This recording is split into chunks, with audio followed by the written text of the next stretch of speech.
Okay, so let's take a moment. You know, this is one of those times when we really can think about how,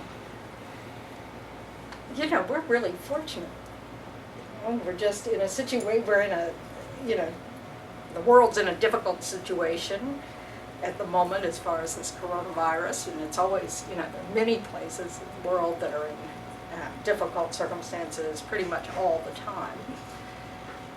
You know, but here we are, and you know, we have free time, we have the sense of feeling in good enough health that we're not panicking. We have resources so far to help us, you know, protect ourselves, all that kind of thing, and many of the world do not.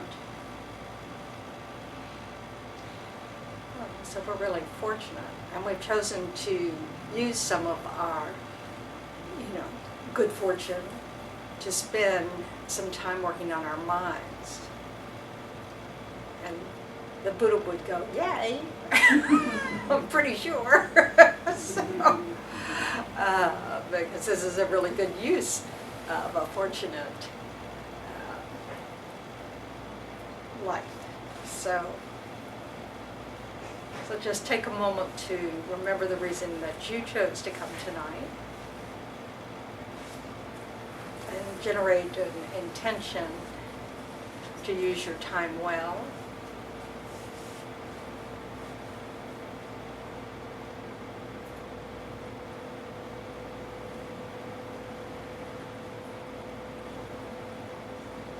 And combine it with the wish that it ripple out to benefit those around you.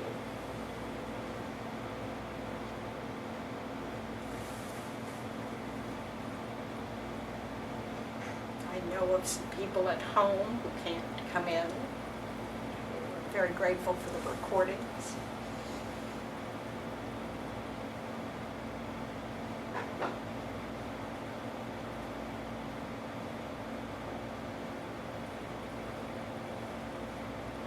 So we're trying to explore the mind.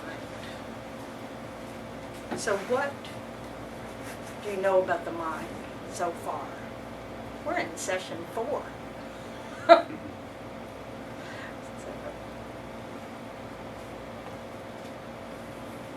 The pop quiz.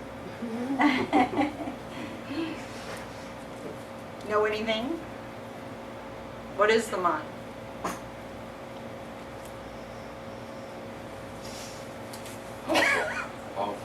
Yes, it is powerful. So we have. It's internal. It's eternal. What is it not? Physical. It's not physical. It's not permanent, but it's eternal. It's momentary, which is just a different use of the words than we do normally in English. What else do we know? Can be developed. It can be developed. Why? Why can it be developed? What's the proof of it being able to be developed? Enlightened? No, that's the result. Okay. The We don't Buddha want to did be it. ignorant. Oh, the Buddha did it, yeah. Well, I'm sorry, I didn't hear you. It's not in our best interest to be ignorant. Well, yeah, I mean, one of the reasons we're working on our mind is to help us develop wisdom. And if we develop our wisdom to the point that we can overcome ignorance, then we can actually be liberated from this kind of existence of suffering. So that's really good news. You know, so the fact that the mind is impermanent, what else, what other qualities does it have that help us be able, the fact that we can develop it, what is that getting at? Why can we develop the mind? Because its nature is clear light. Because its nature is empty. It's empty of inherent existence. It's not fixed in some way. We don't have, oh, my mind's the nature of anger, or my mind's the nature of greed, or my mind's the you know, none of that's true. Our mind's actually empty of existing in any particular way. You know, it doesn't come from its own side that it is just this. And each of us, with our individual minds, it's true of all of our minds are empty of inherent existence. Because of that, that means all of our ignorant states of mind can be corrected, and thereby the ignorant states of mind won't exist. And then they can be, you know, all our good qualities can be developed to their fullest potential. And all of our negative states of mind can be abandoned. The good news is, if we try to do that one mind at a time, we, you know, it might take longer than, you know, we have enough time, but it may take a really long time if we do that. But if we realize how things actually exist, that is the foundation for this change to take place. So all of our negative states of mind, all of our incorrect states of mind are arising due to this misunderstanding of how we exist. So the good news is, if we, you know, once we penetrate that ignorance and able to generate a direct perception of emptiness, then all of those mistaken states of mind, all the negative states of mind simply won't arise anymore. Because it's the foundation of them is ignorance, self-grasping.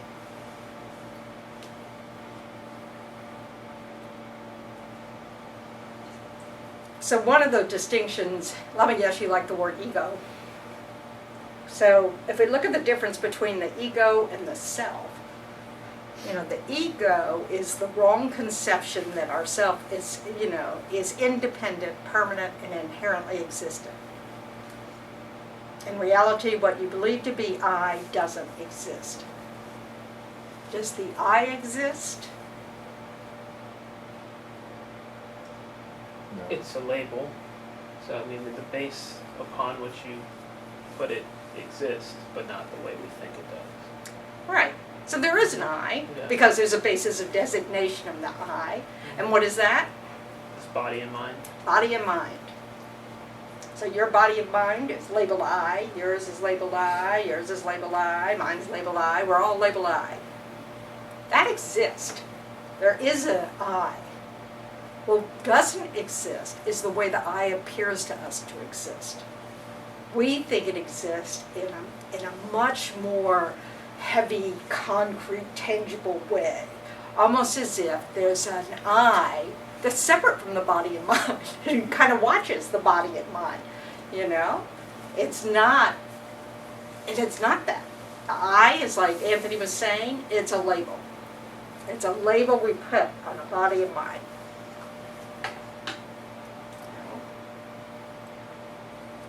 Are we following so far?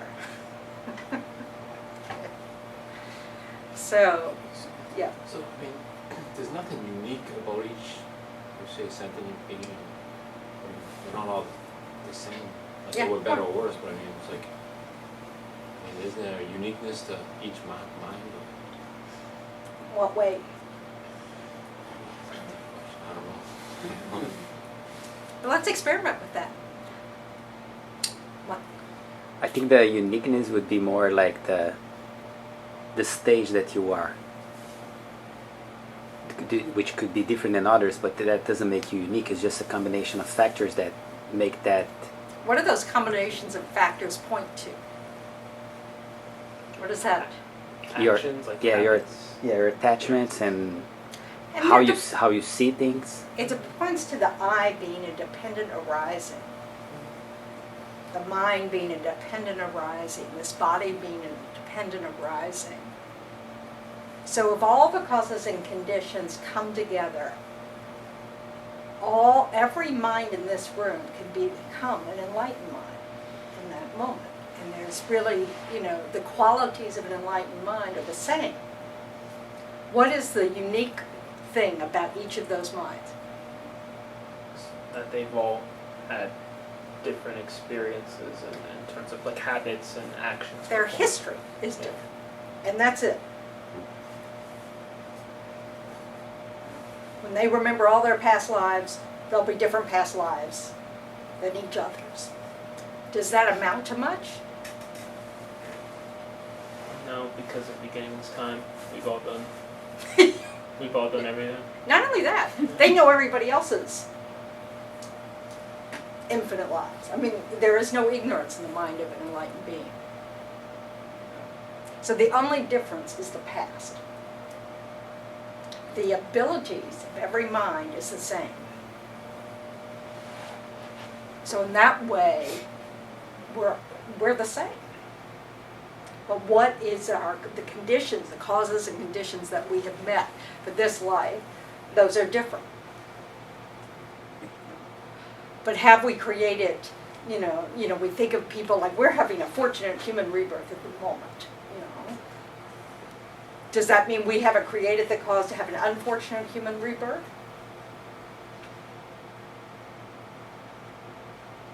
According to the Buddha, no. It's just not what ripened in this life. Lucky us. So we'll talk a little bit about how we make that happen. I'm sorry, I didn't hear very well. So we have a fortunate rebirth.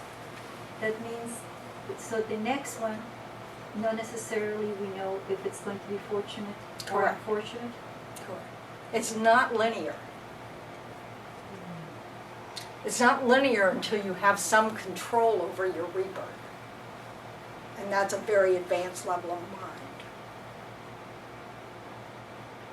But we can get there.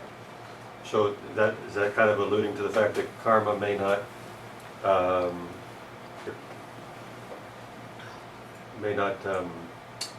take place, like whatever, if you do something in this life that there's a karmic reaction to, it could happen a couple lifetimes down. Eons down. Yeah. And what we're experiencing in this life, the results we're experiencing in this life, the causes could have been done eons ago. Yeah. Yeah. Instant karma doesn't exist.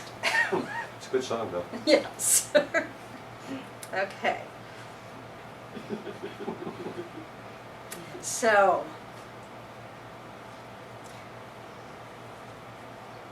one of the things we need to overcome is ignorance. Another thing we need to overcome are, our states of mind that arise due to our ignorance. The negative states. Because they place potencies on our mind stream that ripen as suffering at difficult conditions, in the future. So we really need to understand how our habits, how it has an impact. And so I mentioned this in one of the earlier classes, but I'm just going to go through it again. So our karmic imprints, those are the tendencies that we placed in our mind stream through practice. That we have, this habits of doing things and responding in certain ways. If we didn't have a tendency towards anger, anger would not arise. We all have a tendency towards anger. It comes from self-grasping. So when we feel like the self isn't getting what we think the self deserves, wants, whatever needs, we have a habit of responding with anger. All of our tendencies, even our good tendencies, are tendencies. So the more whatever we practice grows stronger. We practice anger, it goes stronger. We practice generosity, it grows stronger. And these imprints or seeds on our mind stream are not tangible because the mind's not physical. It's just a useful phrase.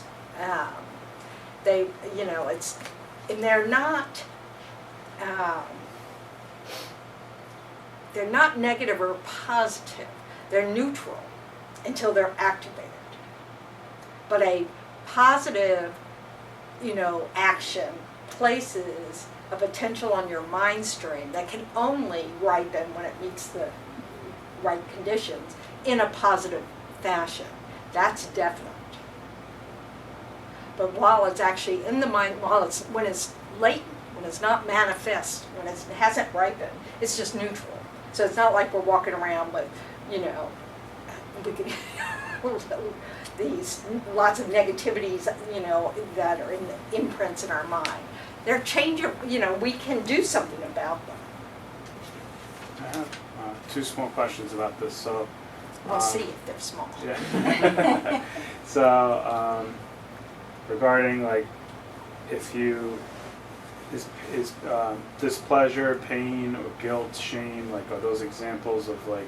I know you said there's no instant karma, but is there a related term or anything similar? You know, I'm explaining not that? getting your question. So, is immediate remorse or guilt or pain? It's a those- tendency. It's okay. So if we have the habit of recognizing negative actions Mhm. and regretting them, then we may have the habit that as soon as something comes out of our mouth that we, you know, wish we hadn't said, we'll regret it immediately. It's just a habit. Mhm. And this is one of those ways that our tendencies get stronger. Mhm. You know, regret by itself, I mean, is not a karmic result. The only thing that's really the karmic result is the pleasure, displeasure, or neutral reaction, the feeling that arises in the mind or body.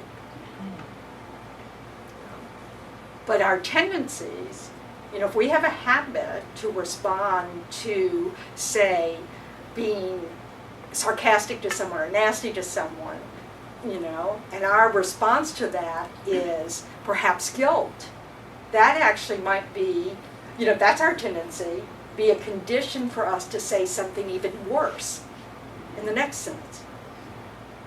Because we have this belief that we can't change this habit. And we, you know, and then, so we just keep making the situation worse and worse and worse. And it's coming from, it's being powered by our, you know, an uncontrolled habit that we create. You know? So we really, you know, we have to understand this, whereas, and I'm saying guilt as opposed to regret. Guilt just being that you think that you are this, you know, you are a sarcastic, mean person, you know. Whereas regret is this idea that, ooh, that action wasn't skillful, I need to apologize, I want to try hard to not do it again. It's a much more active response.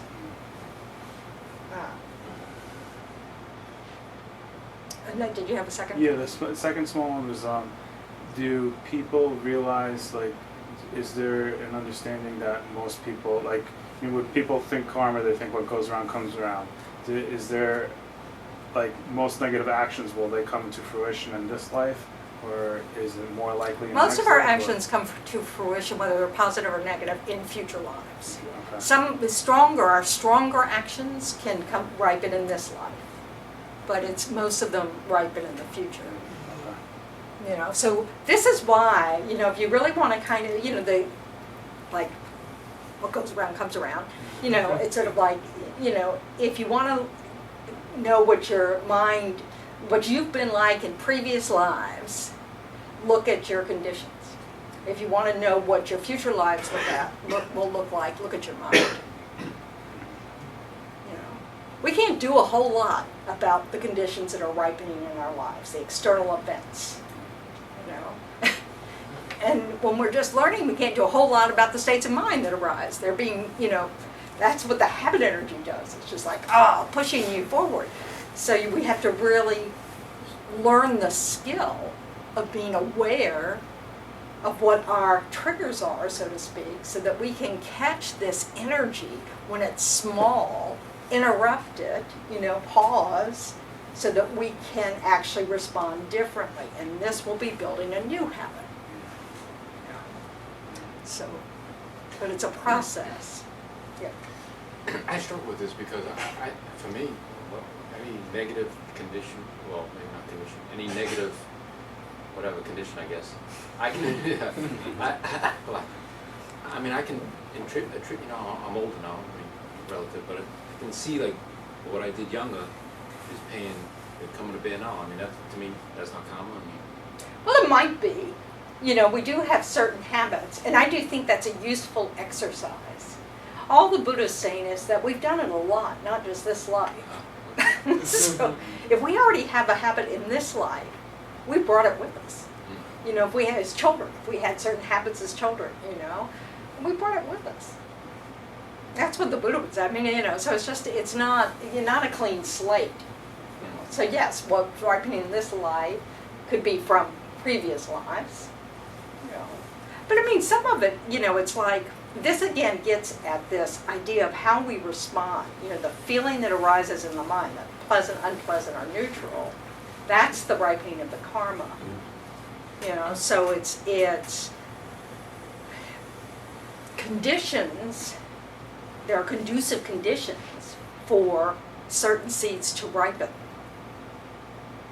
So if we keep doing negative things, you know, to Lacey, say you're, you know, I was a nightmare in relationships, you know, I was terrible. I mean, not my friends, you know, so-called my lovers, you know, the people I supposedly cared about more than anybody else, right? Yeah, that wasn't obvious. So, you know, this habit, of course, you know, relationship after relationship after relationship was terrible, you know. So, and they ended, not by my choice, you know, but, you know, I did date wise people who wanted to get out. But, you know, so, I mean, so in some ways, you know, it's like, well, duh. You know, but it's just, it not necessarily, it's, so my tendencies create conditions as well. This is part of this, and we'll go much more in depth into karma later on, you know, but it's, you know, these are another type of ripenings of karma, you know, so. But it's so it's just about getting very familiar with what habits you have and which ones are skillful. Like if you have the habit of generosity or compassion or kindness or patience, you know, you want to keep strengthening those. And then noticing those that seem to not go well for you, you know. So the object, you know, are the conditions. You know, so the object, like if you have a tendency to like I'm really attracted to a French accent, you know, and so just hearing a male voice in a French accent was pretty deadly for me, you know. And I spent the summer when I was 16 in France. We just, you know, so attachment, you know, to this. Oh, you know, I could have fallen in love with every single Frenchman I met. You know, and probably did in some fashion. So, you know, this is due to, you know, the French accent has no meaning. It's clear though that I've developed a habit of being attracted to superficial things. You know, sorry, but it can be our ideas. You know, we just have, you know, we get attached to a view. You know, that I'm right, and this is, you know, the only way someone will think, you know, and so when that arises, when that kind of, you know, that idea arises in our mind, that it has an influence on how we're going to respond to conditions, you know, so there are all sorts of ways. Social context. So when we hang out with wrong friends, or we go along with conventional wisdom, or peer pressure, all those kinds of things can be a condition for our unskillful habits to arise. They can also be a condition if you're hanging out with the right friends, and, you know, be a condition for your positive qualities to arise. Don't some people take this to an extreme where they say, well, that's a negative person, so I'm going to avoid them at all costs. Like, whereas maybe, you know, they could help others if they kind of try to share. You have to be in a pretty good place. To be, you know, this is the thing, we have to know ourselves really well. If we're working on our minds and we're not there yet, you know, it might be the wisest course of action to quit hanging out with people who you just fall apart around. You know, you just start bad-mouthing people, or you start drinking, or you know, I mean, it just really, you have to know yourself well enough. You know, because this isn't a test. You know, we need to develop strong habits. And if we keep putting ourselves in conditions that we just can't handle, we won't practice enough small steps to get stronger at it. you know, so that can be dangerous. And then this idea that, oh, but I can help them. Now that I've found the truth, I can help them. This is a real problem, you know, where we think that because something helps us, it's going to help someone else. That's attachment to view. You know, the Buddha said it had to be asked 3 times to give any teachings because he wanted to make sure there was interest from the person asking, you know, receiving the teachings side. You know, we don't, you know, push our views on others. We need to take care of our own mind. And we can be a good condition. We can be one of those good people hang out with. But that doesn't come from trying to change others. It comes more from being an example. I'm actually a little surprised that, you know, I bring my little one sometimes. So it's like, to me, it wouldn't been about a month, but wrong friends is almost like labeling someone that they're wrong. You know, like, well, I'm surprised at this one, to be honest with you. Well, again, that's why I have it in quotes. Because, of course, they're not wrong. It's just in this condition for you, they're not suitable for you to hang out with because you can't handle it. So if you want to be, it's sort of like, you know how they give you advice if you're learning how a sport or something. You know, I remember I was always told when I was playing tennis, you know, try to always play with people who are better at it than you, because you get better. So, you know, this is one of those ways of being, you know, skillfully selfish. You know, because just because we hear something and we go, oh yeah, I need to change that habit, doesn't mean we've changed that habit.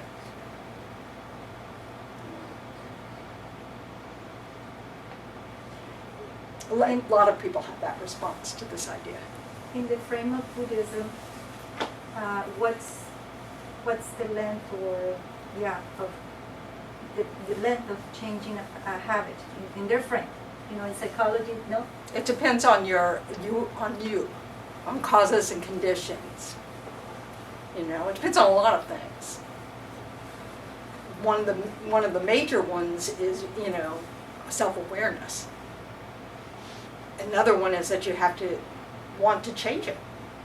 You have to look at it and go, oh, this isn't a good habit. I want to change it. Or this habit doesn't work out. This doesn't go well in the long run. I want to change it.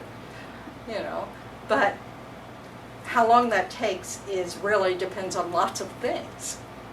You know, lots of conditions, external conditions.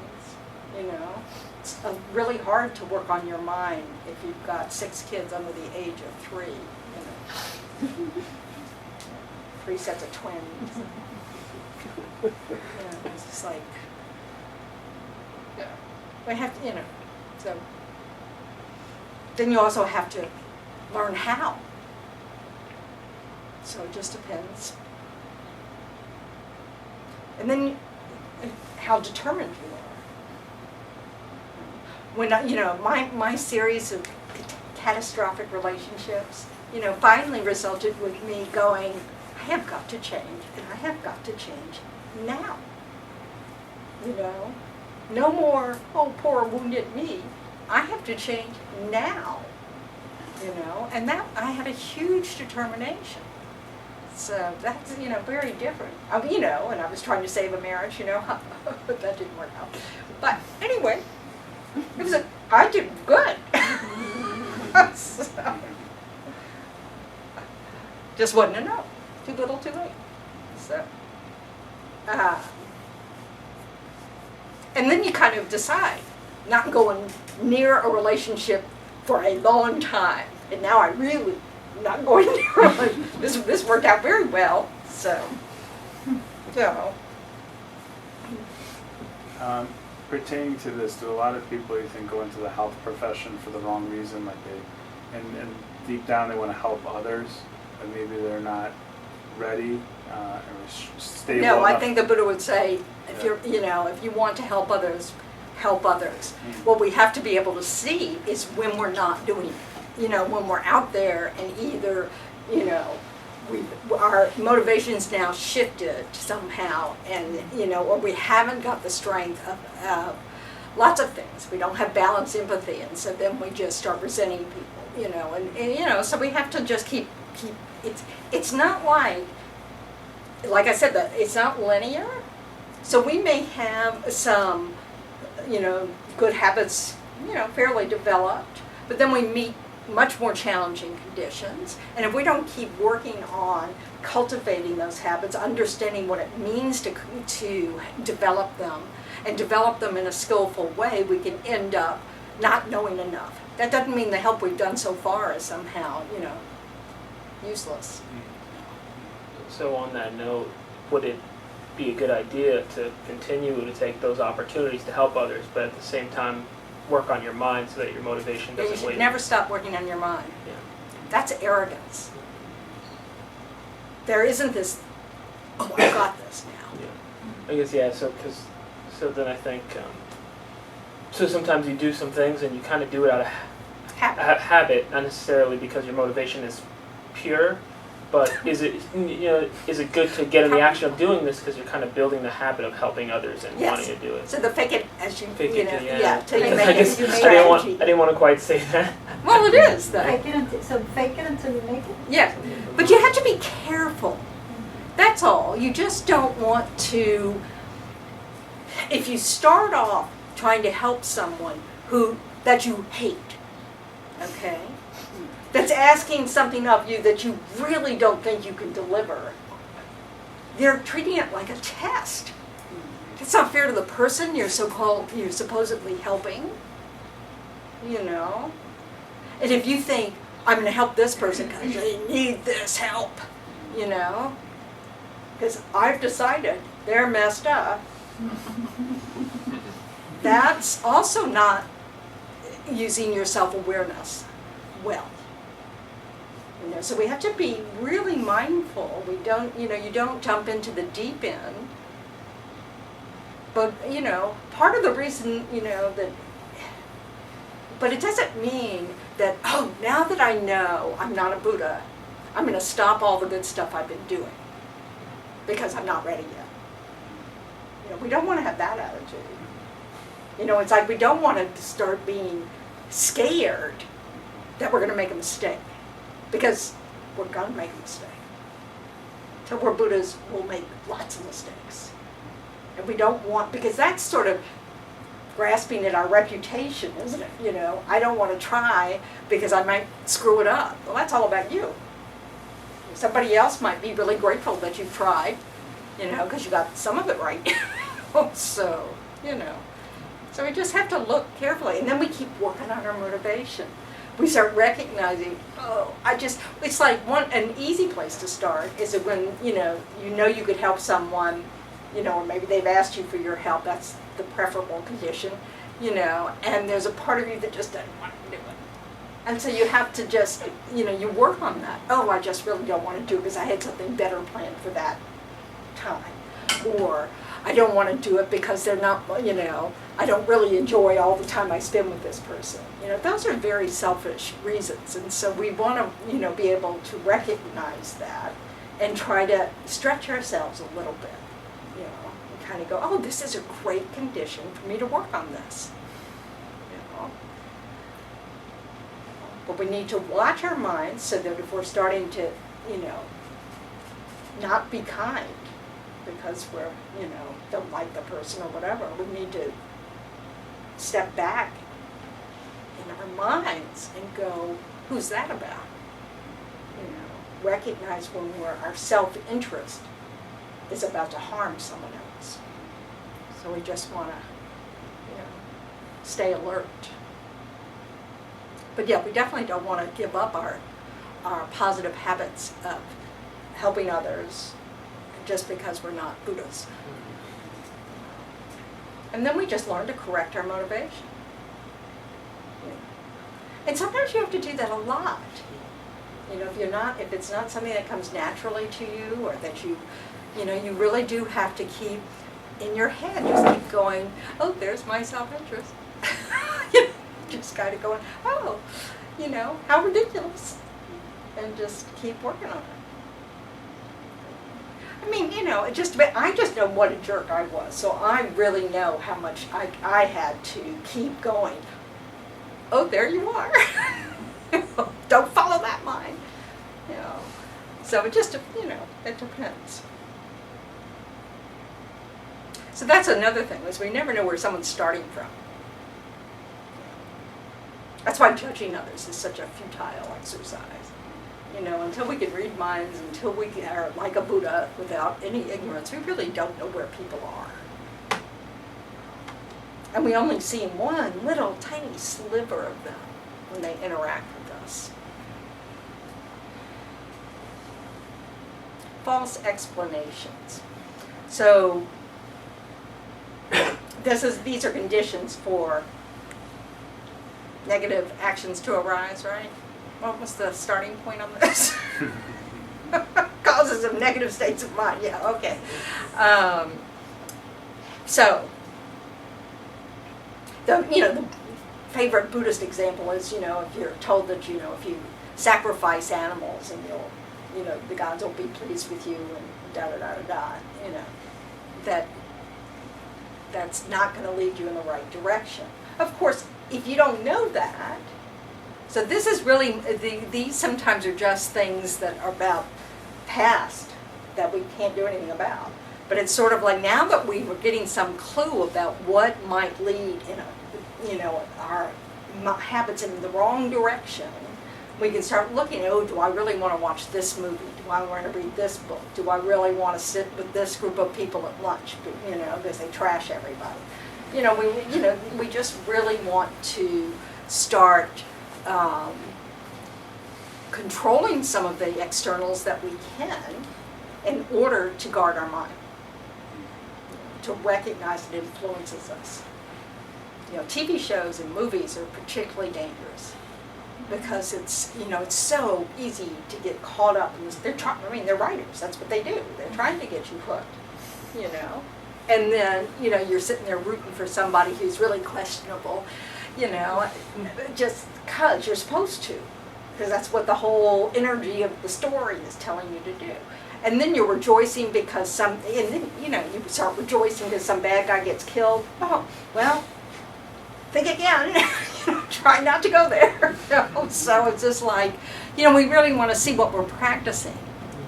So, what news we listen to, anything. It's just talk shows, podcasts, whatever. And then, of course, our habituation. We can keep making things stronger.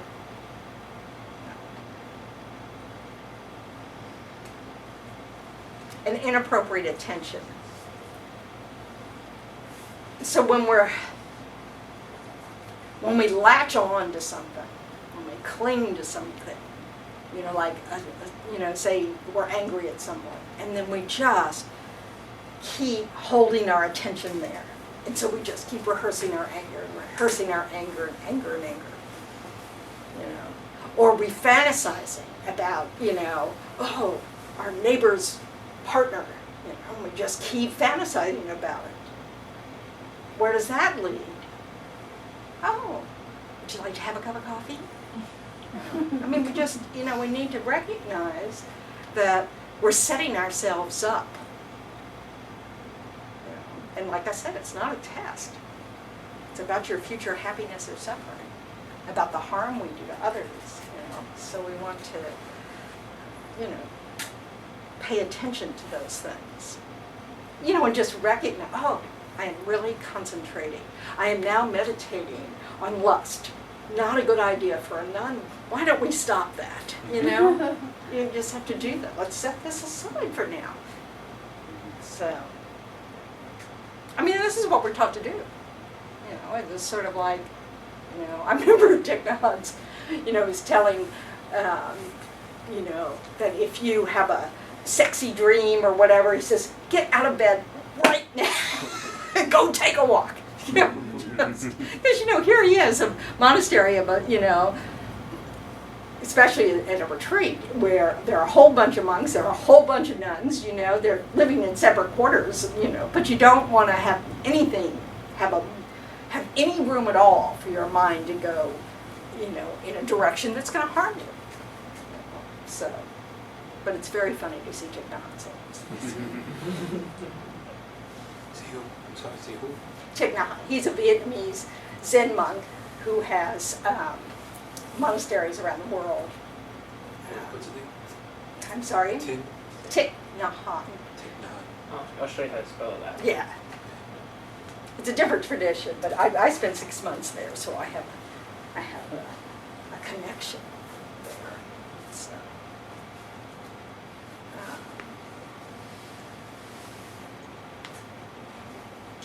So, if you realize, for instance, talking about sadism, that you are in a system, in a work system, that is, it's not based on a wholesome set of situations like that, of course you cannot change it, so maybe the only solution is to work on your mind. work on your mind and, okay. Yeah. I mean, it's like a perfect condition to work on your mind. Oh, boy, is it a perfect condition. Yeah. Yeah. You know, and if you have an opportunity that comes along that lets you get out of that system and, you know, yeah, you go for it if that's appropriate. But we don't need to, I mean, what we want to develop is the mind that just is thrilled with such conditions, because those are the conditions that allow us to cultivate even stronger positive habits.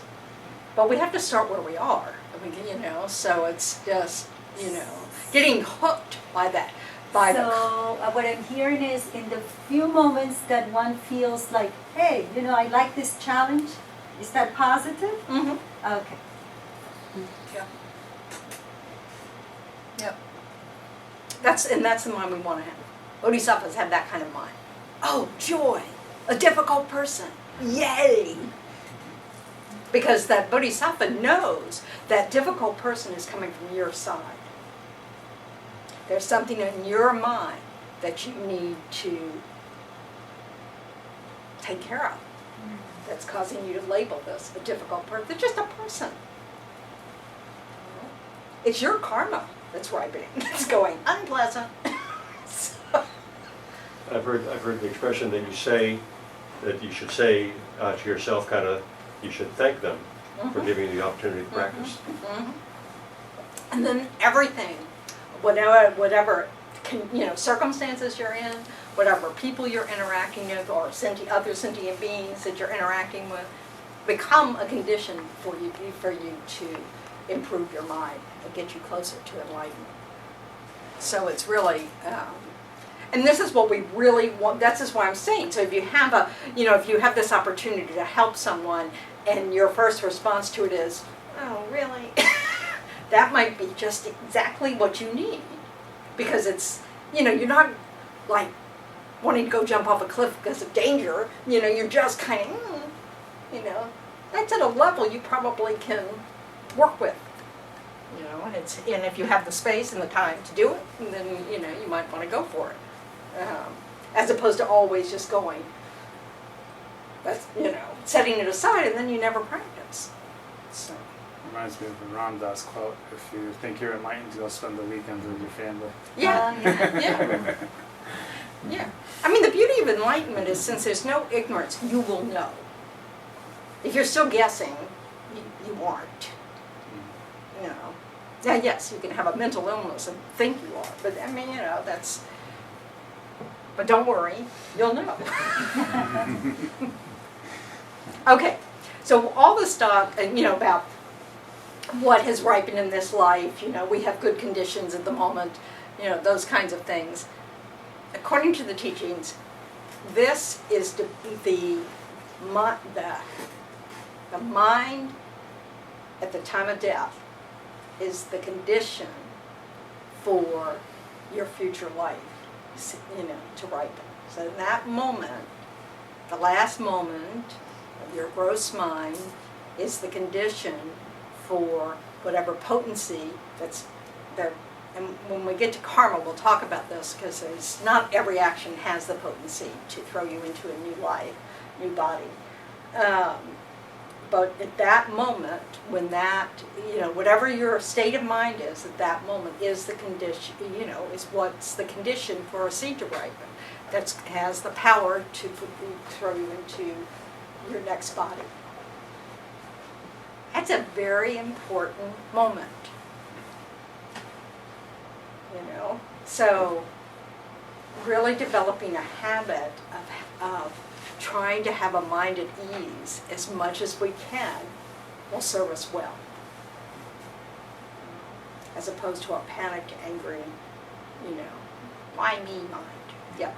I'm wondering, is there a time frame where it moves from the current body to the next body? No, it's like that moment. Oh. That's the moment of death.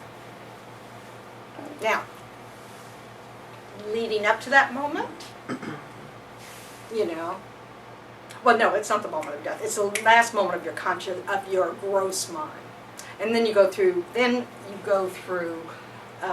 the arisal of your subtle minds. And when we get to death and rebirth, there's we go through what the experiences are, you know, and so one of the suggested activities is to start practicing, you know, a meditation on what happens at the time of death, so you might recognize it and be able to keep your mind peaceful, you know, as opposed to shocked, you know. So it's a process. Now, of course, if you have a very quick death, you know, somebody shoots you in the back of the head, and you know, a friend of mine died. His moped was hit by a car from behind, and he, you know, his brain just that was it for the brain. His body didn't die, and you know, but he wasn't his gross mind probably was not aware from that moment on. So, not that I know, because first of all, I wasn't there. Okay. What happens at the time of death, the actual moment of death,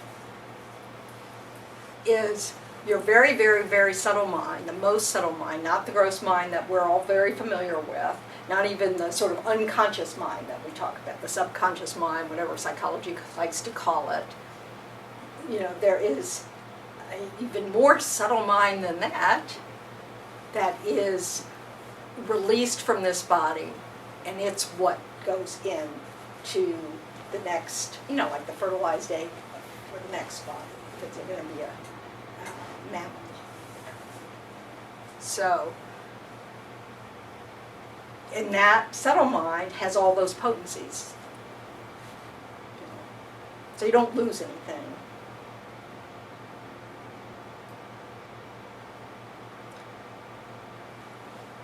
So basically you could say your gross mind absorbs into your subtle mind, which absorbs into your most subtle mind.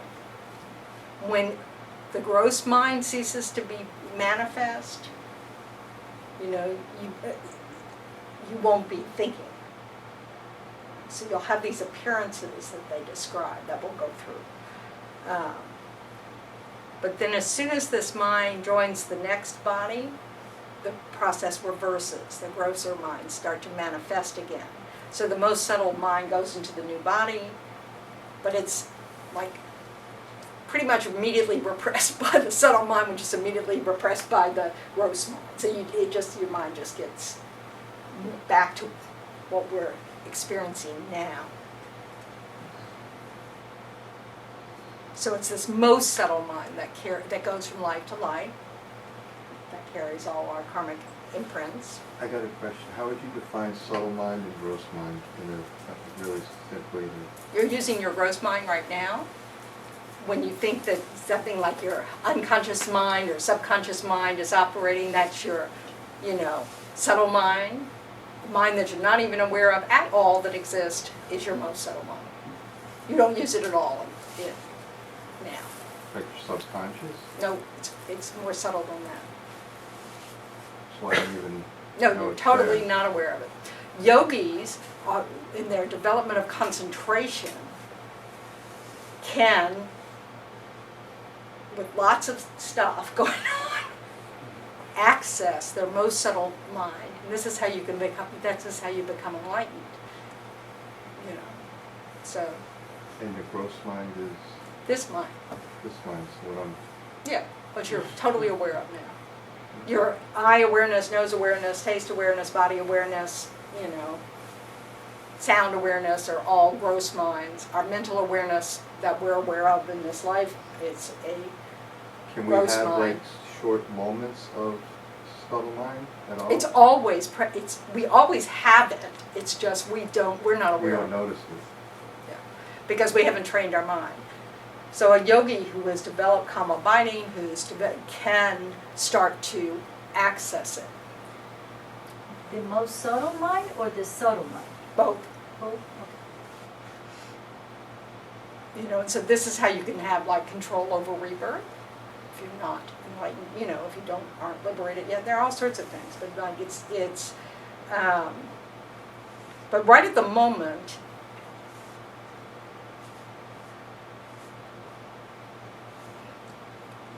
the most subtle mind is really something that's only like sort of it's a direct perceiver. You know. So now most of our, our gross mental awareness is all about inference.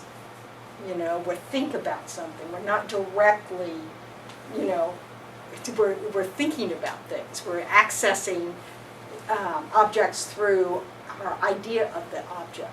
So even, so we see a cup, and then that next moment, the mind, creates a story about the cup. Oh, this is my favorite cup. I'm glad it's a steel cup. Whatever. But now we're thinking about the cup. It's not this, now it's just an idea of a cup that we're running with. That's our gross mind. Our tendencies and anger, all those things. Yeah. I don't mean to go on a tangent, but this made me think of past life regression, like hypnosis and psychics. And do you think there's any usefulness for any of that? I've never done any of it, and I don't know, from a Buddhist perspective. Well, from a Buddhist perspective, the only reason you could remember an actual past life is if you've done practices in previous lives that gave you a strong ability to do it in this life. But this idea of just being able to, it's just, it's not likely. Yeah. Okay. But, children often remember things from past lives, and we just tend to ignore it in this culture. And so then they forget. So it's not that we can't remember our past lives, it's just that we've covered them all up with new memories and new things. And also, depending on the culture, we just tell them that that's not true. So, in other cultures, they foster that Yeah. in children? And how does that, play out? They can... Well, some of them just, some of them remember. That doesn't play out much. Because we're just talking about ordinary beings remembering, But, Lama Zopa Rinpoche was was our spiritual director. When one of the mindfulness exercises we can all practice over the next month is mindfulness of not touching the face. So, if you want a mindfulness practice, that's a good one. And she says, she's about to go here. Okay. So Lama Zopa Rinpoche, when he was a child, before he was Lama Zopa, he was recognized as the reincarnation of the Lauda Lama, used to crawl up to the cave, going, that's my home. I'm trying to get there. So, so that reflects one thing, a culture that doesn't say, yeah, yeah, that's nice, dear, But also, he was also the one who said, when he fell in the river, and it said he remembers thinking, oh, the being that's known as Lama Zopa Rinpoche, or whatever he was known at the time, is about to drown. He just really didn't have that, clinging to this sense of self, I don't know. It's just a different experience, different habits. And so there's stories out there you can read of people who remember their past lives. They're interesting. Fortunately, we can have this experience long before we're enlightened. When you develop the mind of calm abiding, that's one of the clairvoyances you have. You can start to remember some of your past lives, and in fact, you can sometimes read someone else's mind and remember some of their past lives. So somebody who has psychics may have tapped into some of these abilities from previous lives and it's sort of left over. You know, but for the most part, we'd say it's not valid. You know, but it's possible. It's not impossible. So we don't, you know, so we'll have proof way before, which is good news because I like proof. So it's good news for me.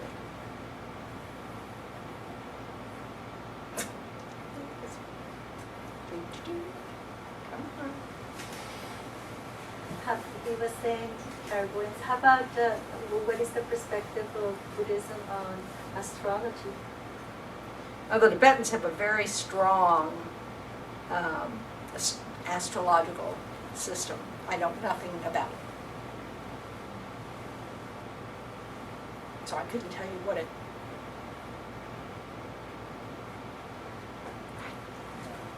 Okay, not touching the face.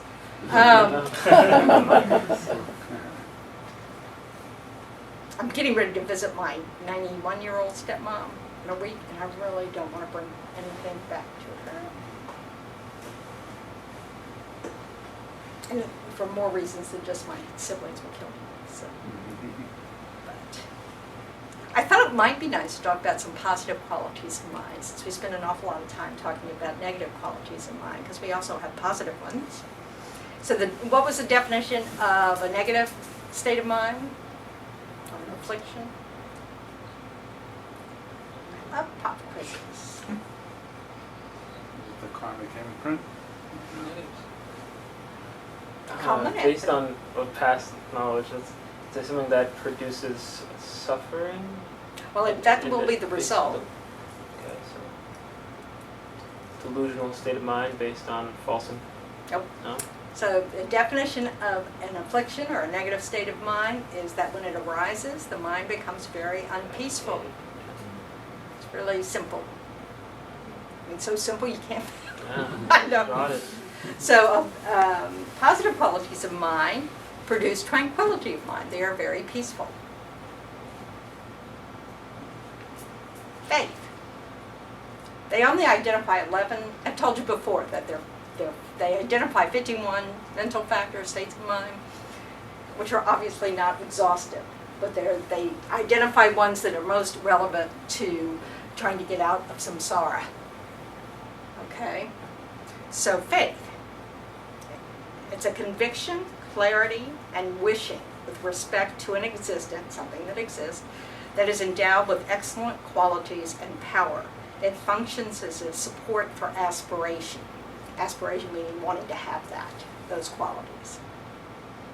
So, there are 3 types in Buddhism, and boy, you will see these translated in tons of ways, and it can be very confusing. So, we'll do the best we can. So, inspired faith, inspiring faith, clear faith, or clarifying faith sometimes. Then wishing or longing faith, or aspiring faith sometimes. Trusting or conviction faith, or confidence, basically the faith of conviction. So, inspired clear faith, or clarifying faith. It's a clear mind cultivated by seeing the excellent qualities of those so endowed, such as the 3 jewels. When this faith is generated, the murkiness of the mind is cleared away, hence why it's called clarifying. So the idea of this is the kind of faith that develops when you see the good qualities of something that exists. Okay? And you don't have, you just have, you have an appreciation for those qualities, you think they're good qualities, and so this inspires, so then you have clear faith of the good qualities of the existing. So like the Buddha, Dharma, and Sangha or something. Like I have, clear faith in the teachings of the Buddha. What are the 3 jewels? The Buddha, Dharma, Sangha. And you'll see lots of different ways. The 3 rare sublime ones. Yeah. Just for, I'm an American, so in our language, English, right? Faith, is this the same faith like I mean, I'm not Christian, but the Christians, I guess, They have their own faith. is that the same context of faith, belief? No, Not the same what they believe, but that word used the same. Like they have their faith. That, I'm telling you what it means in this tradition.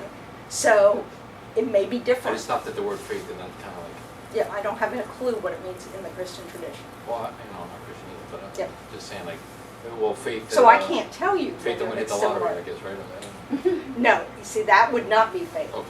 You know, so these are considered virtues, these states of mind that we're talking about.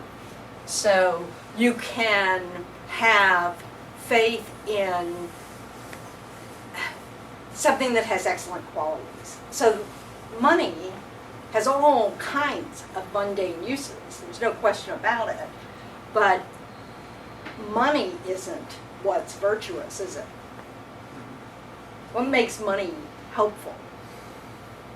It's use. It's use. So your motivation might be virtuous, you know. I fill out the stupid Publishers Clearinghouse emails because they're free. You know, because, you know, I just kind of go, well, it's free. So I might as well fill it out because I really could use, I mean, it'd be great. It'd be great. This Tuptin Kungaling would suddenly have no financial problems. You know, that'd be great. So, you know, I mean, there are things you know, so, but it's not you know, that it's not that you have confidence that you'll win the lottery or something. You know, even though you can, and I'll talk about the faith of conviction in a minute, but this first type of faith is just that you have learned about the qualities of something and you have an appreciation for those qualities. They see them as good qualities. And then the teachings say they are good qualities. So that's something we have to learn through knowledge, and that's part of our trying to develop appreciation, because we might not, you know, we don't have faith in that right away. It takes time. I have faith in the Dharma because I put little things into practice and I've seen the benefit. So, So, like I believe, remember in Christianity, faith is equates at some point in believing something that there's no proof. Like yeah, that's not the that's case here. not the faith here. No. Okay. So this first type of faith is in the form of admiration that you have towards a particular person or a particular state of being.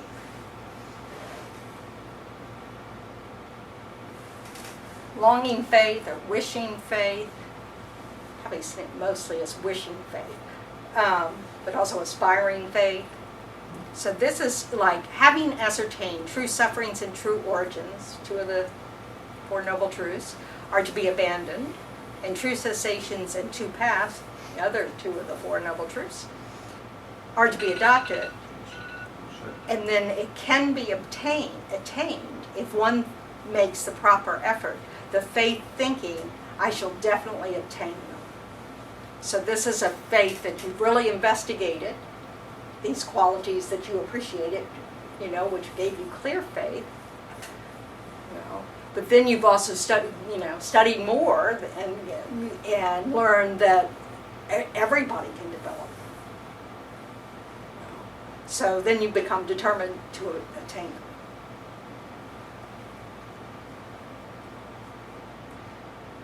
Once you have developed a sense of aspiration, you can develop deep conviction that it's possible to perfect such a state of being.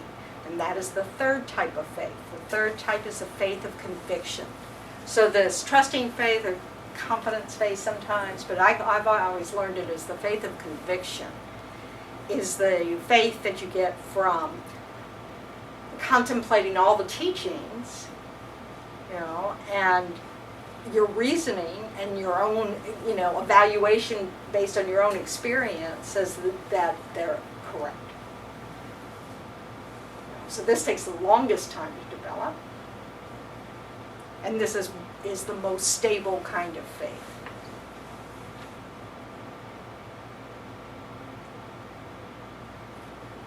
What does a conqueror mean? Conqueror is the Buddha. That's another. The conqueror is the Buddha? Yeah. Anything that's capital is going to be the Buddha. If it's capitalized, it's the Buddha. the wise one. You know, if W and zero and O are capitalized, it's the Buddha. You're looking at Dharma texts, they capitalize the name of the Buddha, whatever name they're giving it at the time. Sugata, Tathagata, there are all kinds of, what do you call them, epithets, something like that. Okay. So, Bhagawan. Bhagawan, yep. The one thought's gone.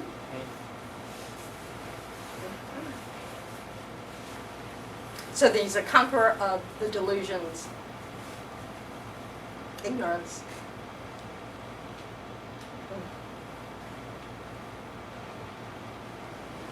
So like we may, you know, when we hear a certain teaching, like when I first heard the teachings on compassion, that was really what got me hooked, you know, and so, you know, I already had an appreciation for compassion, you know, so, you know, that was pretty easy for me to develop clear faith on. But to have the faith of conviction that, you know, about, you know, that compassion is what leads to happiness, you know, is much, much harder to have, you know, to develop. Okay, so I'll give you an example. So faith in the pursuit of calm abiding. Calm abiding is that highest level of concentration in that you finally can hold your object, whatever object it is, for as long as you want. So, and to do this, we have to overcome two main obstacles. The laziness that doesn't want to do it, and then even when we want to do it, the inability to, you know, do it continuously to achieve it. Okay? So, we need to develop the clear faith that comes through knowing and appreciating the benefits of concentration. This clear faith can stop the laziness that doesn't delight in trying to develop it. So you just, through really becoming familiar with the benefits of it, that is what gives you, you know, the energy to do it. You know, because you see it as really going to benefit you. Okay? But we also need to have the enthusiasm that will practice developing concentration sufficiently to do it long enough in order to develop calm abiding, which takes a lot of effort. So then you need, pliancy is the antidote to all the obstacles of body and mind that we have to developing calm abiding. So we learn about pliancy. And we learn about, so we need to develop the clear faith in pliancy, about all the benefits of pliancy. And so pliancy is the serviceability of the body and mind so that you can sit for 300 years if you want to and meditate on your object. You don't need food, you don't need sleep. There's nothing of your body that's going to be an obstacle, and nothing of your mind. You will not become distracted. When you have pliancy. Yeah, pliancy is the result of attaining calm abiding. As you go through levels, you get, your body becomes, and mind becomes more and more serviceable. Just like, the more you're able to focus, the less distraction comes in, you know. Well, that can get to the point where no distraction gets in. And then you have pliancy. So like I think it sounds like a great quality. But you also need lots of really good conditions to develop calm abiding.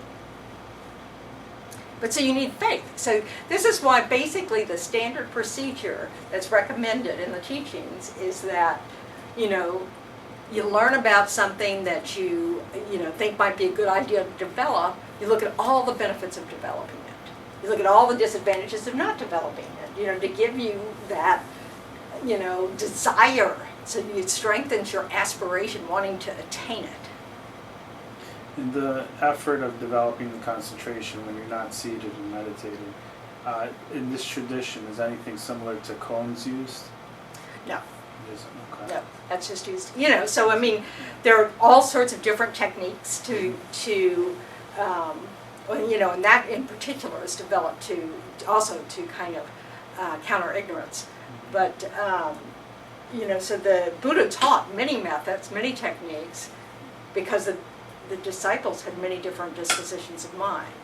So you'll see, if you explore different traditions of Buddhism, that they teach different methods. And they have slightly different views.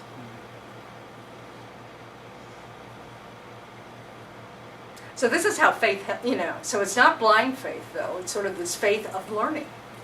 So the first level is just you've kind of gotten, you studied a little bit or gotten familiar with, the benefits of something, then you decide that that gee, it might be possible, so you find out about the mind. Oh, gee, maybe it's possible I can actually do that, attain that. So then you really want it.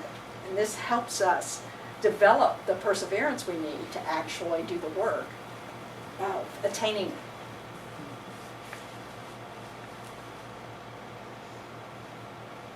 So when we have the wishing faith to attain pliancy, pursuing that pliancy, with our enthusiasm, it's often translated as joyous effort. So pliancy is both sort of a result and it's as you develop stronger and stronger, or more higher or more subtle levels of concentration, the more pliant the body and mind become. So it's, and we need that in order to be able to finally develop calm abiding, because we need to quit fighting our body. Could you replace the word pliancy with obedience in a sense? No. Like your mind is being obedient? No. Well, no. No? No. That could just be my knee-jerk reaction to the word obedient. But so I'm going to say no. No, I mean your mind's doing what your mind's accustomed to doing. Yeah. Yes. Being disciplined. Yeah, but it's more than that. It's at a level where you no longer have any, distractions just not going to arise. So you've disciplined, your mind to that point, but also your body. Your body's not going to need food. Nothing's going to interrupt you. There's not going to be, oh, well, now I need sleep. So.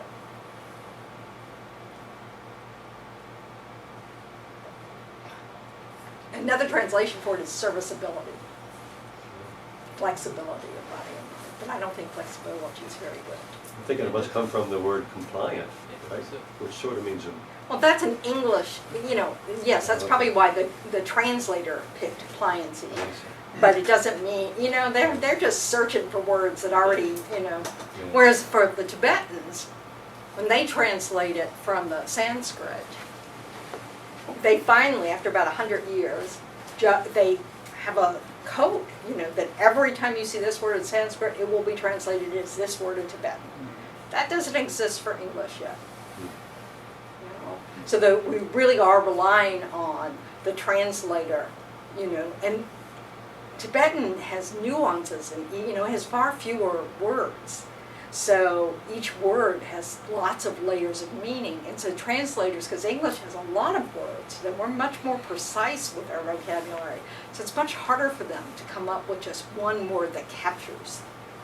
So it's really nice in some ways to see all the different translations of words, because then you get a little more of the nuance. Wow. And then, let me tell you, I finally learned to look up words that I'm familiar with to get at what the translator was getting at. Because I just have some ordinary, but if you read the full the definition of it, you usually get, I can see why they chose this word, as opposed to obedience. They chose pliancy as opposed to compliant. So it really is helpful. Yeah, flexibility doesn't quite capture it all. No. Flexibility of the body, it just means that you can, because to me flexibility is, it arises, but you can choose to, but it doesn't even, I don't even think anything from need of the body or mind arises. But then I'm not there yet, so I'm guessing. You said serviceable also. Yeah, serviceable is in one of the translations.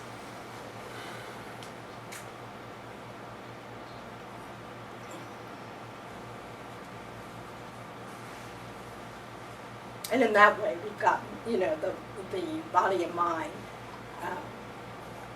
don't control us.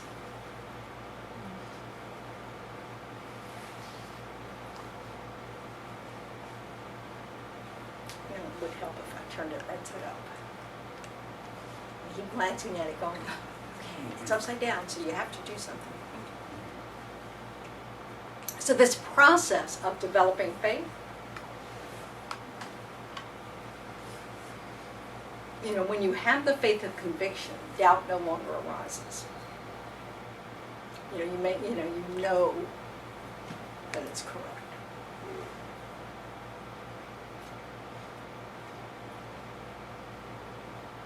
So that by itself, to me, is a quality you want, you know, that makes the faith of conviction something that I'd like to attain.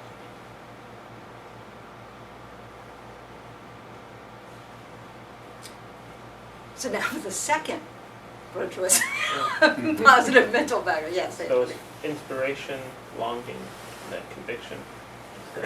Is it It's, well, no, I wouldn't say it's, faith of? yeah, I mean, it's sort of sequential. But clearly, if you have the faith of conviction about something before you've attained it, your aspiring faith is going to get stronger as well. You know, it's like the mind that has the conceptual mind that realizes emptiness. So it's not a direct realization yet. You're not on the path of seeing, you know, but you have this very clear, unmistaken understanding of what emptiness is. Okay? You will have the faith of conviction. And that's partly, you know, so that mind is what's is powerful enough to finally, with other conditions, be able to penetrate and have a direct realization of emptiness. Now, so you're not having to think about it anymore, you have an experience of it. But before that, you have an inferential realization. So we need our minds. We need this capacity of reasoning and inference and everything with our minds. We want to use that in order to be able to penetrate, you know, these teachings, so we can have an actual realization, an actual experience of it. So you can have an experience of impermanence. So you can have an experience of emptiness. That's very different, you know, than the knowledge. They can be equally strong, but one is certainly, in terms of, you know, it's correct, you know. In fact, you have to have that valid, unmistaken, inferential, you know, realization of emptiness in order to be able to develop that direct realization. Okay. How do you pronounce that? Integrity. No, the next Oh, bit. shoot. Don't ask me. Gosha Shepa. I can barely speak English, you know, so I have no ability with sound. Okay, integrity is often translated as shame. Doesn't mean at all what we think of in our culture was shame. But apparently when they first started translating things, it made sense to the person who translated it that way, and it stuck. So often you'll see this. But an avoidance of misdeeds on account of oneself functions as a support for refraining from harmful mental, verbal, and physical actions. So it's that sense of, you know how sometimes we say, you know shame? Because originally I think that's what shame meant, is that you keep yourself in line because you have shame. You understand that you don't want to do something that would cause you to lose your self-respect. You know, so.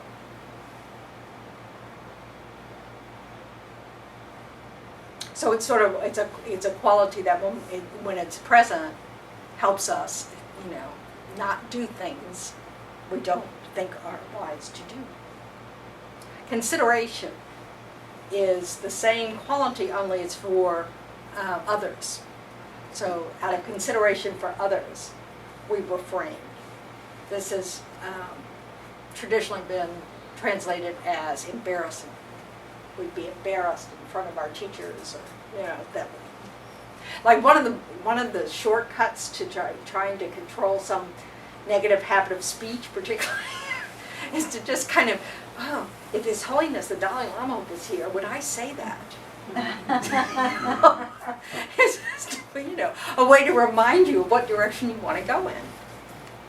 So I just picture him on my shoulder, or looking over my shoulder, like, really? You're going to say that? I don't think so. Non-attachment.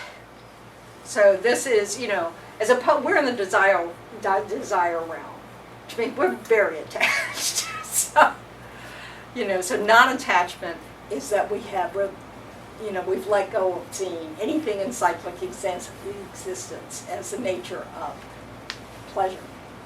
We see it as the suffering that it is. So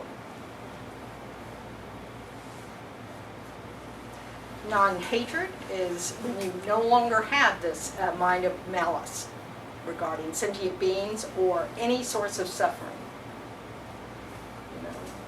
Like stubbing your toe. So you don't blame the concrete. But it's a complete lack of desire to harm.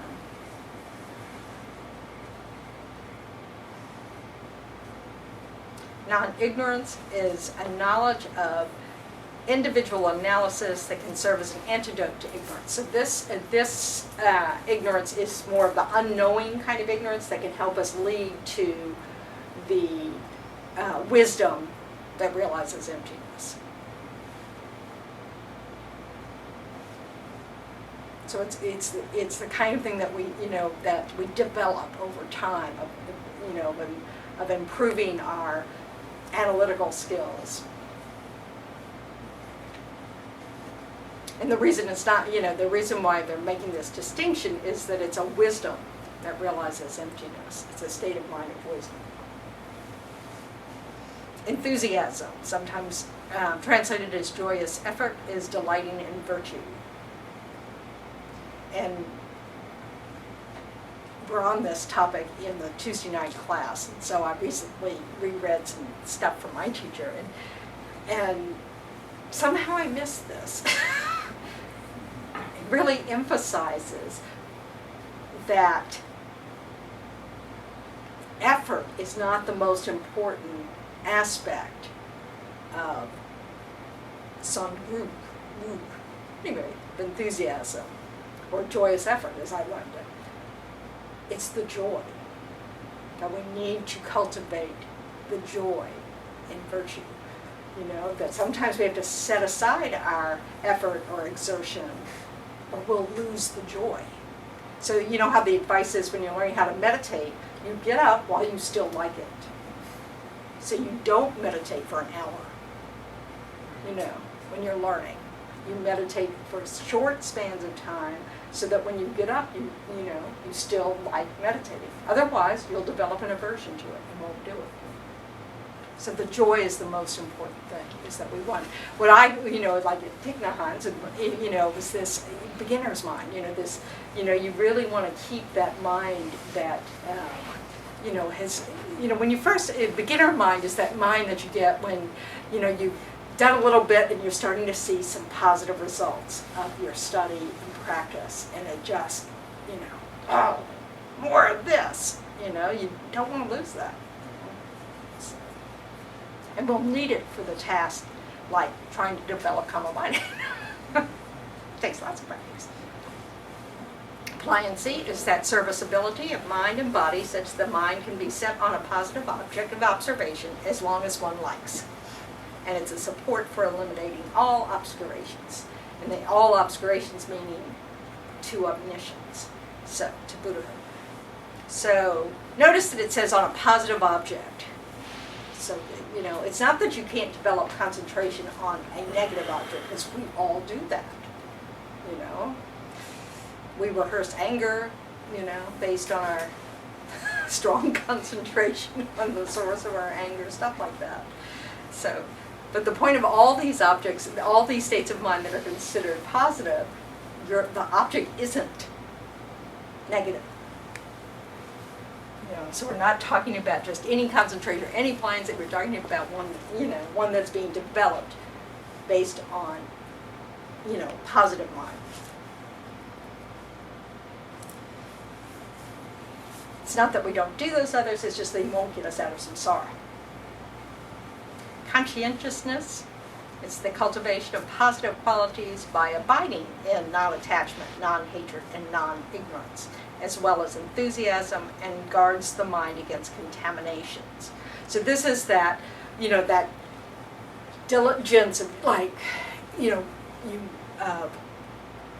really developing your ability to be aware of what's going on in your mind, most of the time, so that you can catch it, if it's going in the wrong direction, interrupt that, so that you can stay abiding in non-attachment, non-hatred, non-ignorance, and not lose the joy. And equanimity is an evenness of mind, a dwelling in a neutral state, a spontaneous abiding discordant with the afflictions. So when we have an evenness of mind, then it's not a condition for our disturbing emotions to arise. None of these states of mind are conditions for a disturbing state of mind to arise. So this is the kind of mind we want at the time of death. All of these, any of these. So if we have the faith of conviction in the teachings, we can think about the teachings. It's like, oh, well, let's say only I have another adventure.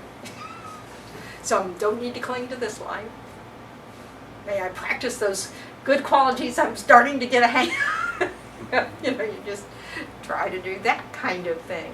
Of course, you do whatever works for you. It's very easy for you to think of the picture of your teacher in your mind. You have an image of your teacher. That's a good place to be, if you know refuge by heart, and that just naturally, I got hit by a car. This is before I was a nun. I got hit by a car, and when I came to in the emergency room, they were sewing up my ear or something, and I was thinking the refuge prayer, and I just thought, I don't even believe in prayer. I just thought, oh, habit. It's just habit. It was purely habit. It was great news.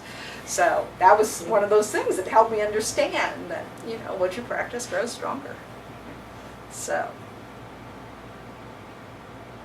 Non-harmfulness, compassionate attitude. It's included as part of non-hatred, which is a patience devoid of intention to injure. Notice that compassion and love aren't in here. Not that they aren't virtues, it's just, this is about as close as you get to compassion on this list. But they bring it up so often elsewhere, I guess they just didn't feel like the need to have it here. Because equanimity, and non-harm and non-attachment are those things.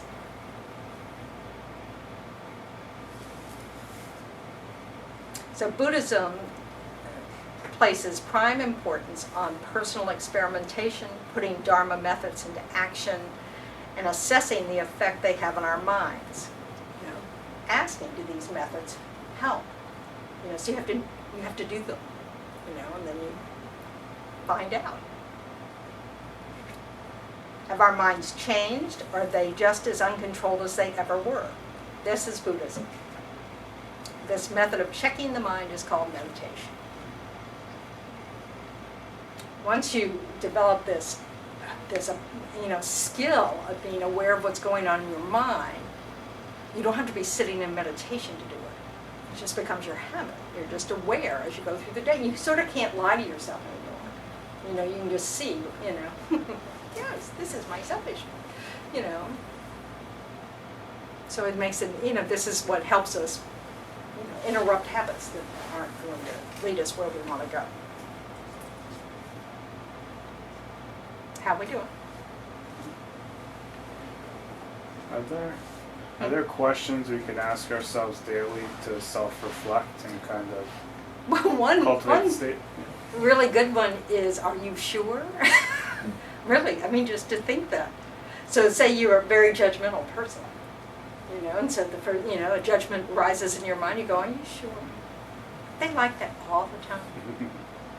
You know, we want to question ourselves, you know, oh, why is it I seem to be determined to have this meeting go this direction? You know, what's going on? Where am I in this picture? That's another one I ask myself a lot. You know, if my ego wasn't here, what would this look like? If I didn't have some investment in the outcome, what would this look like? Would I do the same thing? Would I think this was a good idea? You know, would I hold so tightly?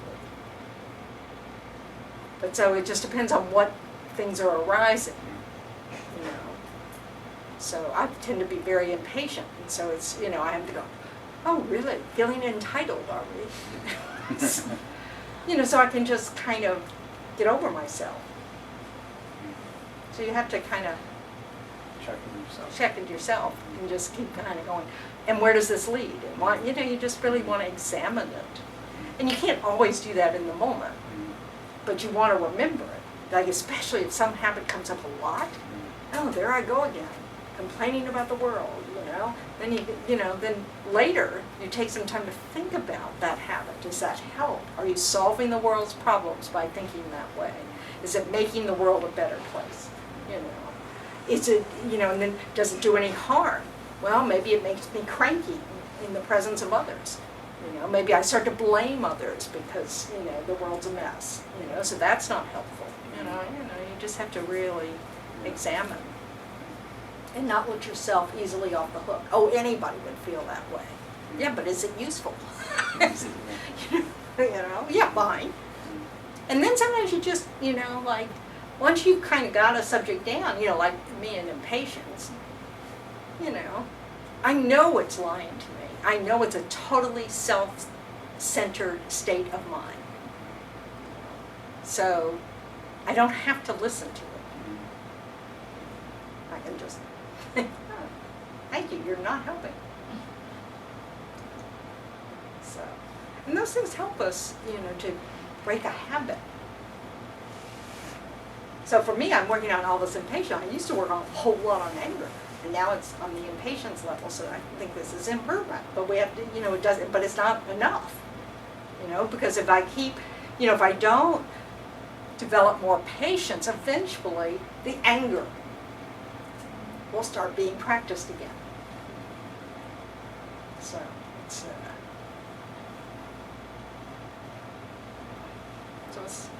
like that. If you want, not that I recommend, and I don't think it's in the teachings, in the readings that you all have. First of all, you really, if you haven't read Lama Yeshe's, you know, Make the Mind, Be Your Own Therapist, Make Your Mind an Ocean, which was one of the free books we gave out, it's wonderful. You know, and it kind of just gets the pith of these instructions. It's really helpful. So, and it's good to reread it if you haven't read it in a while, because you'll understand it differently. So, but I can send you the list of all these different mental factors, states of mind. If you're interested, just let me know. I find them very useful because they all list like what their purpose is. Like a negative state of mind has a purpose. Yeah, it's to make you unhappy, basically, you know. But it's interesting to just look at it that way. Oh, this state of mind really has no purpose other than separating me from happiness. Or this state of mind, you know, and it's helpful for me to start thinking that way. You know, so, but you don't just take their word for it. You know, you really examine, why do they harp on about anger? You know, what's the big deal about anger? You know, it's natural to feel anger. Buddhism just doesn't think anything is just natural in the sense that it has to be like that. Yes, we may have it innately since beginningless time, but it doesn't mean it's serving us well, and we can change it. Because it comes from self-grasping. So yeah, of course anger arises, because we grasp at a self. We think that we have to protect the self at all cost. And we're mistaken. That doesn't actually lead us to happiness. Because this self, the self that we grasp so tightly on, for the most part, is a complete fabrication. It's that ego self that, I'm more important. I will cease when this body ceases. We're not interconnected. Oh, let me ask you something. You said, I'll cease when this body ceases. When we believe that. Yeah, well, that's the premise of other Yeah. of some religions. I mean, that's what I grew up with, Yep. you know? And you're taught whatever you're taught, and then at some point in life you start questioning things, But it's so you're welcome. I know you're saying, you go into other lives, and for me that's still I'm still No. gonna comprehend that because Yeah, I don't have either. a whole life. Oh, okay. I have a whole life of understanding something else. So far, I've understood everything that you said, but I don't know when that click will happen. Oh yeah. Okay. It takes time. To me, it's just logical. Uh-huh. It's sort of like, okay, what do we mean by a beginning? When I really look at the idea of a beginning, it starts to not make sense to me. What causes a beginning to start? How could there possibly be a beginning? It makes absolutely no sense to me when I think about it. And that helps me. It's not that I have a realization. It's just that logically it makes sense to me. So I can kind of go with that. I have no past life anything except that I hope it was a habit I brought with me, because otherwise I learned how to be ugly really fast. So, but I do know the mind can change. Totally get that now. And I know it just takes effort. And so when I give in to my habit energy, I know it's my being lazy. I know that. Because, and that's where we start. Well, that's okay. I don't have to hate myself for that. But it's just accepting, I really can change. So I have to work on whatever it is that helps me stay inspired to do it. And I also have to be patient with myself to accept the fact that I'm not there. But not, so I don't get that laziness of despondency that, I'll never do it. I have to be patient. And so then this idea of future lives, it only makes sense to me in the context of no beginning. So it kind of makes sense to be there. And I really do have this idea that, with the scientists trying to figure out, really what is the mind? That we've got so much more that we can use to understand the brain and the nervous system and how, all this kind of stuff. But they still can't figure out what the mind is. And I find that intriguing. So I can stay open to the idea that it's non-physical. I have all sorts of fun theories about that. Because we like to make up stories. So anyway, so let's take a moment to, we have one more class on this subject, and then it switches to how to meditate. But Venerable Amy will be here in between, hopefully. She may, if we're still allowed domestic flight. So,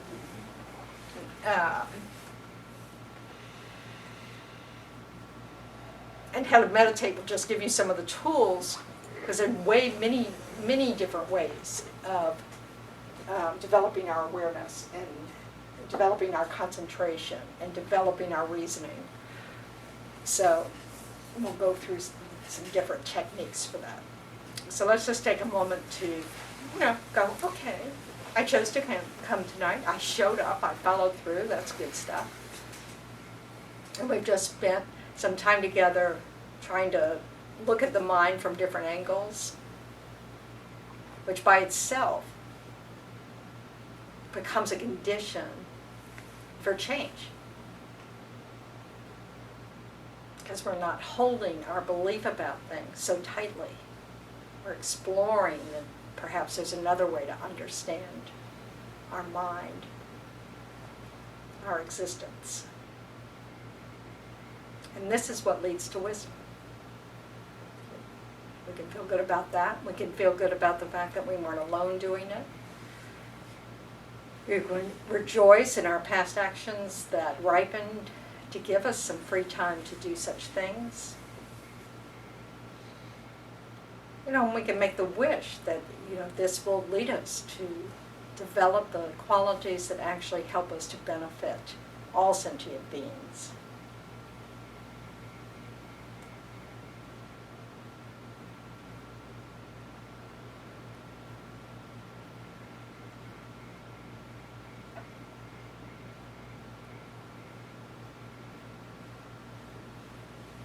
So we really want to think that whatever positive potentials we may have placed in our mind stream, that they don't exhaust until there are no suffering sentient beings left in cyclic existence.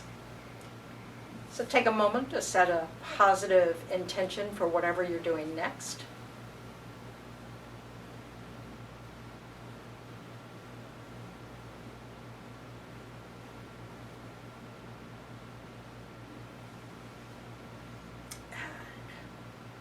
Get home safe.